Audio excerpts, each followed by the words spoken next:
భారతదేశంలో చాలా మంది తల్లిదండ్రులు బొమ్మరిల్లు పేరెంట్స్ లా బిహేవ్ చేస్తారు. వాళ్ళు పెద్దయినా ఏ వయసు వచ్చినా స్వతంత్రంగా వాళ్ళని నిర్ణయాలు తీసుకునేవారు. చేయబట్టుకుని వాళ్ళు ఏ షర్ట్ వేసుకోవాలో, ఎక్కడ అడుగేయాలో, ఏం చదువుకోవాలో, ఏ ఫుడ్ తినాలో ప్రతిదీ గమనిస్తూనే ఉంటారు. దీనివల్ల స్వతంత్రంగా బతకడం అనేది చాలా మందికి అలవాటు అవదనమాట. దాంతో పెద్దయినా సరే ఇంకొకరి పైన ఆధారపడతా ఉంటారు. వీళ్ళందరికీ ఒక ఎగ్జాంపుల్ తెలుసుకోవాల్సిన పాఠం డచ్ పేరెంటింగ్. డచ్ పేరెంటింగ్ అనేది అంటే నెదర్లాండ్స్ ఇలాంటి ప్రాంతాల్లో పేరెంటింగ్ అనేది చాలా డిఫరెంట్గా ఉంటుంది. అక్కడ పిల్లలు చిన్న వయసు నుంచే స్వతంత్రంగా ఉంటారు. అంతేకాదు చాలా సంతోషంగా కూడా ఉంటారనమాట. అయితే పేరెంటింగ్లో డచ్చే టాప్ అంట, అంటే నెదర్లాండ్స్ కంట్రీయే టాప్ అంట. దానిలో పిల్లలకి చాలా నేర్పిస్తారు. వాళ్ళు సింపుల్గా ఉంటే నేర్పిస్తారు, స్వతంత్రంగా ఉంటే నేర్పిస్తారు, భావాలు వ్యక్తపరచడం నేర్పిస్తారు, ఫ్యామిలీ టైం గురించి నేర్పిస్తారు. అంతేకాదు రిలాక్స్గా కష్టపడటమే కాదు, రిలాక్స్గా ఎలా ఉండాలని కూడా నేర్పిస్తారు. పేరెంట్స్ అనేవాళ్ళు పిల్లల్ని ఓవర్ రూల్ చేయరు, అదేవిధంగా ఓవర్ పేరెంటింగ్ చేయరు, హెలికాప్టర్ పేరెంటింగ్ అస్సలు చేయరనమాట.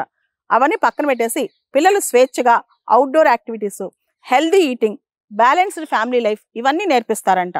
అంతేకాదు చాలా వరకు పిల్లల పైన ఎక్కువ వాళ్ళ భావజాలం రుద్దరంట పేరెంట్స్. పిల్లలకి స్వతంత్రంగా ఆలోచించడం, స్వతంత్రంగా నిర్ణయాలు తీసుకోవడం, వాళ్ళు వయసు తగ్గ నిర్ణయాలు తీసుకోవడం ఇవన్నీ కూడా పేరెంట్స్ నేర్పిస్తారంట. అసలు డచ్ కంట్రీలో పేరెంట్స్ పిల్లలకి ఏం నేర్పిస్తారు, ఆ పేరెంటింగ్ విధానం ఏంటి, వాళ్ళ ఉన్న మెయిన్ పాయింట్స్ ఏంటో ఒకసారి చూద్దాం. ఇవి మనం కూడా ప్రాక్టీస్ చేయొచ్చు, అద్భుతమైన పేరెంట్స్గా తయారవచ్చు అనమాట. ముందుగా పిల్లల షెడ్యూల్స్ పేరెంట్స్ వేసేయటం, ఆ షెడ్యూల్లో ఏ టైంలో ఏ క్షణంలో ఏం చేయాలో చెప్పడం, వాళ్ళ షెడ్యూల్ కొంచెం తప్పినా ఒప్పుకోకపోవటం, ఇదంతా మనం చేస్తాం. కానీ అక్కడ అలా కాదు. పిల్లలకి ఎక్సెసివ్గా కంట్రోలింగ్ ఉండదు, వాళ్ళ స్వేచ్ఛ అనేది ఉంటుంది అనమాట. వాళ్ళ టైం మీద కూడా వాళ్ళ కంట్రోల్ ఉంటుంది. దాంతోపాటు పిల్లలకి ఫ్యామిలీ టైం ఇస్తారు. ఫ్యామిలీ అనేది పిల్లలకి ఒక టుగెదర్నెస్, అంటే అందరూ కలిసి ఉండటం అనేది, లేదా కంఫర్ట్ అనేది ఎలా ఉంటుందని చిన్నప్పటి నుంచే నేర్పిస్తారనమాట. అంటే ఇండివిజువల్గా వదులుతుంటారు, దాంతోపాటు ఫ్యామిలీ అనే కంఫర్ట్ కూడా ఇస్తుంటారనమాట. అండ్ పిల్లలు తమ నిర్ణయాలు తాము తీసుకునే విధంగా వాళ్ళకి ఆటు పోట్లు అని చెప్పి, అంటే దానిలో ఉన్న పాజిటివ్ థింగ్స్ నెగిటివ్ థింగ్స్ అన్ని చెప్పి తర్వాత స్వతంత్రంగా నిర్ణయాలు తీసుకోమని చెప్తుంటారనమాట. దాంతోపాటు హానెస్ట్గా, అంటే పిల్లలు నిజాయితీగా వచ్చి వాళ్ళ మనసులో ఉన్న భావజాలని చెప్తే దాన్ని పేరెంట్స్ అర్థం చేసుకుంటారంట, అంగీకరిస్తారంట.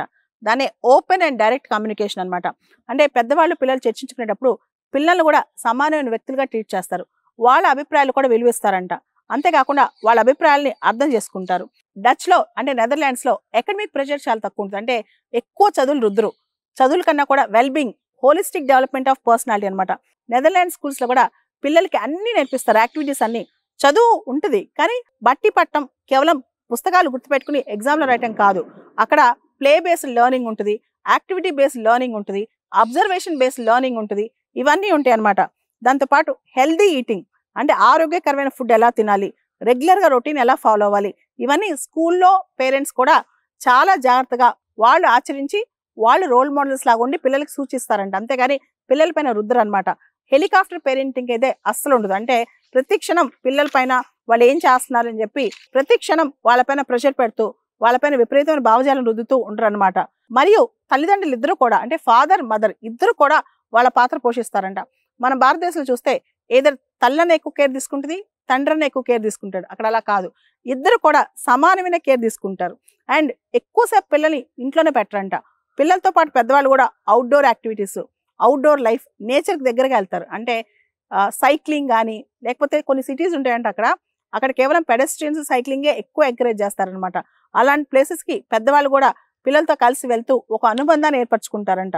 ఓవరాల్గా డచ్నెస్ అనే కాన్సెప్ట్ని ప్రమోట్ చేస్తారు. హ్యాపీగా ఉండటం, తోటి వారికి తోడ్పడటం, మంచితనాన్ని పెంపొందించడం, సింపుల్గా బతకటం, ఎన్విరాన్మెంటల్ ఫ్రెండ్లీగా బతకటం, అన్నిటికన్నా ముఖ్యంగా ఉత్సాహంగా బతకటం, ఇవన్నీ కూడా డచ్నెస్, అంటే ఆ మొత్తం ఆ డచ్ కల్చర్లో ఉన్న కాన్సెప్ట్ అనమాట.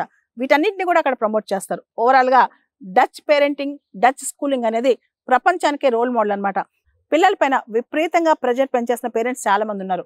వాళ్ళ అభిప్రాయాలు పిల్లలపైన రుద్దే పేరెంట్స్ చాలా మంది ఉన్నారు. పిల్లలు కూడా ఒక ఇండివిజువల్, వాళ్ళకి ఒక వ్యక్తిత్వం ఉంటుంది, వాళ్ళు ఒక ఇండిపెండెంట్ ఎంటీ అని చెప్పి ఆలోచించకుండా మనం అనుకున్న విధంగా మన పిల్లలు ఉండాలి, మనం అనుకున్న చదువులే మన పిల్లలు చదవాలి, మనం అనుకున్న పోరాటమే వాళ్ళు చేయాలి, మనం అనుకున్న బట్టలే వాళ్ళు వేసుకోవాలి, మన చాయిసెసే వాళ్ళ చాయిసెస్ అవ్వాలనుకునే పేరెంట్స్కి ఈ డచ్ పేరెంటింగ్ అనేది ఒక లైఫ్ లెసన్ అని చెప్పొచ్చు.